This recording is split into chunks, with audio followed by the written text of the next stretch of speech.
I don't think I could really have continued writing poetry if it hadn't been for my mother.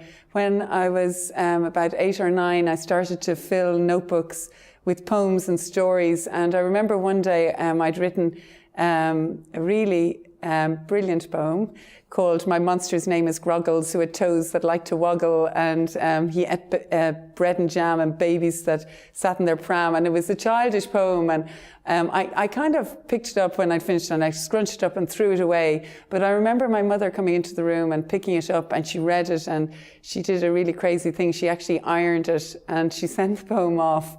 And a few weeks later, I got a letter saying that I had won a prize for My Monster's Name is Groggles, and all my family got in the car and drove to Cork. And I met a professor for the first time called Professor John A. Murphy, who's Professor of History in UCC. And he gave me in Doneraile the collected works of Canon Sheehan.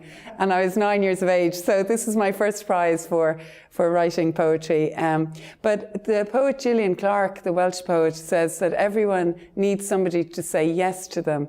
And I think my mother said yes to me from that moment of ironing my poem. And I continued on to write. And of course, in my teenage years, I probably drove her mad.